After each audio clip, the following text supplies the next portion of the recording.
Olá, sexto ano, a gente agora vai fechar a matéria do nosso quarto bimestre, né? Nossa última aula de conteúdo do quarto bimestre. E a gente vai começar falando sobre como os fatores abióticos interferem nos seres vivos. Nós já sabemos que os fatores abióticos são aqueles formados por elementos não vivos, né? Então a gente pode estar citando a radiação solar, o calor, a água e o ar, tá? Quando a gente fala da radiação solar, a gente sabe que na Terra essa radiação incide, né, na forma tanto de luz quanto de calor. E é muito importante a gente saber que ela é uma fonte de energia para a vida, porque a luz permite que os seres clorofilados realizem a fotossíntese, né, como por exemplo as algas e as plantas. Agora, quando a gente fala de calor, a gente sabe que ele é muito importante porque a vida só pode existir dentro de alguns limites de temperatura e é através desse calor que a gente recebe que a gente tem uma temperatura agradável para que ocorra vida. A água, quando a gente fala da água, né, nós sabemos que ela é essencial para os seres vivos, né? Sem água não tem vida. E ela é tão importante que os seres vivos que vivem em regiões secas, né, como é o caso, por exemplo, dos desertos, eles têm que ter adaptações para poder evitar essa perda d'água. Porque se eles perdessem muita água para o meio, eles iriam desidratar e poderiam morrer. E por último aí a gente tem o ar, né? Quando a gente fala do ar, a gente sabe que ele é importantíssimo, ele é formado de vários gases, mas a gente vai destacar o gás nitrogênio, porque ele está na maior parte. O gás nitrogênio, ele é muito importante na formação das proteínas. O oxigênio também tem que ser destacado, porque é o gás que a gente usa para respirar, né? A gente, a maioria dos seres vivos, para poder estar gerando energia para o corpo. E o gás carbônico, ele entra na composição da matéria orgânica através da fotossíntese, ok? E agora a gente vai falar sobre esse movimento da matéria no ecossistema. Então, todos os seres vivos, eles são formados por diferentes tipos de matérias que podem aumentar de acordo com o seu desenvolvimento. Mas algumas questões, algumas interrogações ficam na mente, né? Que seria o quê? De onde vem a matéria que o ser vivo usa para crescer? E para onde essa matéria vai depois que ele morre, tá? E aí, quando a gente tem essas perguntas em mente, a gente tem que falar sobre cadeia alimentar, tá? A gente tem que saber inicialmente que todos os seres vivos precisam de energia para poder sobreviver. E aí, o que é uma cadeia alimentar? A cadeia alimentar ela é uma sequência de seres vivos, como vocês estão vendo aí, aonde um serve de alimento para o outro dentro de um ecossistema, tá? Só que a cadeia alimentar ela tem que ter um começo, ela não pode começar com qualquer ser vivo, ela tem que começar com um produtor, tá? O que é um produtor? O produtor é um organismo capaz de produzir o seu próprio alimento, tá? Então aqui a gente tem um vegetal, certo? Só que esse alimento, ele passa, né? Esse alimento passa para o ser vivo que venha a comer ele. Então, esse ser vivo, ele vai ser classificado como um consumidor, tá? Os consumidores, eles são todos os seres vivos que vão estar se alimentando direta ou indiretamente dos produtores, tá? Então, a galera toda aí, exceto o produtor, vai ser, e exceto esse daqui que ele também ganha uma outra classificação, mas toda essa galera aqui vai ser classificada como consumidor, tá? Existem consumidores primários, né, que vão estar se alimentando somente de vegetais, e aí eles são chamados de herbívoros.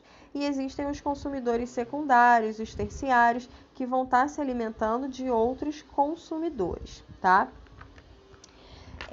E depois nós temos aí os decompositores, né? Os decompositores, ó, eles ficam no final da cadeia alimentar, tá? E eles, o próprio nome já diz, né? Eles decompõem os seres vivos que morreram, tá? E os decompositores, eles são formados pelas bactérias e pelos fungos, tá? Agora vamos entender isso daqui. Quando a gente olha para uma cadeia alimentar, a gente vê setas sempre apontando para a direita. Por quê? Porque a seta, ela está representando a transferência de matéria e de energia de um ser vivo para o outro. Então, aqui eu tenho um produtor, né? Ele produziu o próprio alimento.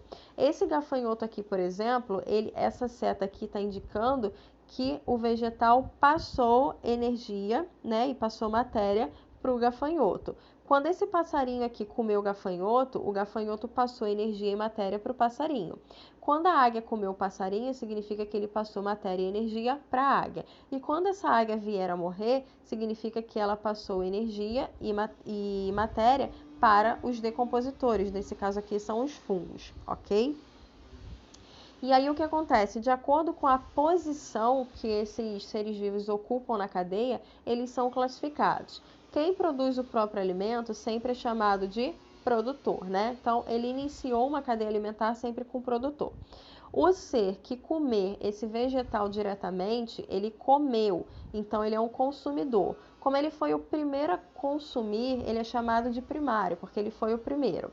Aí o animal, né, nesse caso aqui o passarinho, que comer o consumidor primário, também está consumindo, então é o consumidor, só que nesse caso ele é secundário, porque ele é o segundo a comer. E assim sucessivamente. Ó, a águia, quando come o passarinho, ela também está consumindo. Como ela está consumindo o secundário, ela se torna o terciário, ok? E por último, a gente já falou, tem aí os decompositores que estão decompondo, né, essa matéria, esse ser que era vivo, e aí ele faz a composição dessa matéria orgânica, ok? Depois, ele traz aqui pra gente esse outro exemplo aí, tá? Nesse outro exemplo aqui, a gente também tem uma cadeia alimentar. Repara que você tem um produtor, só para vocês verem que a estrutura é sempre a mesma, tá? Vocês têm um produtor, que é a árvore, e aí você tem um consumidor primário, que é o gafanhoto, você tem o sapo como um consumidor secundário, você tem a serpente como um consumidor terciário, e você tem a siriema como um consumidor quaternário, né? Repara que todos eles, né, você tem uma sequência aonde está sendo passado a energia e a matéria. E aí repara que todas as setas de todos os seres vivos, elas vêm apontando para as bactérias e para os fungos. Por quê? Porque as bactérias e os fungos são os decompositores. Eles vão estar transformando esses cadáveres em sais minerais que vão retornar para o meio ambiente, ok? E depois nós temos aí uma teia alimentar, tá? Quando a gente fala de cadeia alimentar, a gente está falando de uma sequência. Mas quando a gente fala de uma teia, repara aí que numa teia você tem várias cadeias alimentares. Então, a teia é um conjunto de cadeia alimentar onde a gente encontra seres que podem desempenhar mais de um papel. Então, analisa comigo o seguinte. Se eu pegar isso daqui, ó, se eu pegar isso daqui reto, eu tenho uma cadeia alimentar, certo? Nessa cadeia que eu circulei aqui, porque uma teia, né, na verdade é mais de uma cadeia, aqui as algas seriam produtores, né, porque estão produzindo o próprio alimento. Esse primeiro peixinho aqui seria o consumidor primário e esse segundo peixinho seria o consumidor secundário, certo? Deixa eu não dá para trocar a cor. Ó, mas se eu pegar aqui, ó, circular, eu vou acompanhando a seta. Ó, se eu acompanhar a seta e fizer isso daqui, deixa eu acabar com uma. Lembra que esse peixinho aqui, ele fazia papel de consumidor secundário, né? Agora, se eu analisar essa outra cadeia aqui, ó, as algas são os produtores. Esse peixinho aqui é um consumidor primário, tá vendo? A lula é um consumidor secundário, olha a seta aqui, olha, é um consumidor secundário. E aí ela passa a energia dela para esse peixe aqui, que passa a ser um consumidor terciário, tá vendo? Então, quando a gente fala de teia alimentar, a gente está falando que o único ser vivo, de acordo com a posição que ele ocupa na teia, ele pode desempenhar mais de um papel. Ele pode ser consumidor primário, às vezes secundário, às vezes terciário, tá? Então, quando você vê uma teia, você vai ter que analisar a cadeia dentro da teia, ok? E por último aí, a gente vai falar um pouquinho sobre o desequilíbrio nas cadeias alimentares, tá? Então, levando em consideração essa cadeia alimentar pequenininha que está aí na tela, repara que a gente tem os vegetais, aí a gente tem o coelho, né? E a gente tem aí um gavião. E aí, o que acontece aí? Numa área que não é muito grande e fechada, existem, né, coelho não, desculpa, é lebre. Existem vários lebres, tá? Que vão estar se alimentando principalmente de capim, né? Eles se alimentam de vegetais de uma forma geral, mas nessa cadeia ele está se alimentando de capim, tá? E os gaviões estão se alimentando dessas lebres. E aí é o seguinte, o que vai acontecer com a quantidade de capim se aumentar de uma forma rápida a população de gaviões? Aí a gente vai entender o seguinte, se a população de gaviões aumentar, o gavião come a lebre, né? Então a população de lebre vai cair. E aí, se a população de lebre cair, a lebre come o capim, então a quantidade de capim vai aumentar. E o que vai acontecer depois disso? Com a diminuição do número de lebres, vai diminuir também o número de gaviões, porque eles não vão ter alimento, certo? E aí, depois disso, com a diminuição do número de gaviões, o número de lebres, como ficou sem predador, ele tende a aumentar. E aí, se o número de lebres aumentar, a quantidade de capim vai diminuir, né? Porque mais lebres vão comer mais capim.